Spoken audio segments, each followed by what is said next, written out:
ஒவ்வொருவரின் உள்ளத்திலிருந்தும் விதைக்க வேண்டும். நான் ஊழல் லஞ்சத்தை வெறுப்பவன், நான் ஊழல் லஞ்சத்திற்கு எதிராக இருப்பேன், நான் மத போதைக்கு எதிராக இருப்பேன், நான் வளச்சுரண்டலை தடுக்க உறுதியாக போராடுவேன்.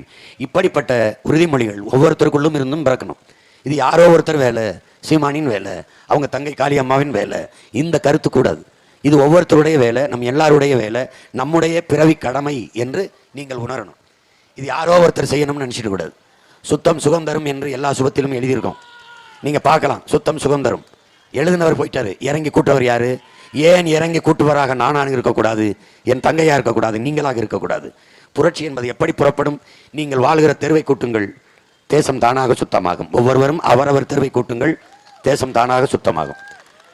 என் அன்பு தம்பி தங்கைகளே, சீருடை அணிந்து பள்ளிக்கு வர வேண்டும் என்பது மரபு. ஒரு மாணவன் சீருடை அணிகிற நேரத்தில் எல்லோரும் சீருடை அணிந்து வரும்போது நாம் மட்டும் அன்யூனிஃபார்மிலே சீருடை அணியாமல் சென்றால் என்ன ஆகிவிடும்? 1000 பேர் நிற்கும்போது நம்மள் ஒருவன் பின்னாடி மறைந்து கொள்ள முடியாதா என்று நினைக்கிறான்.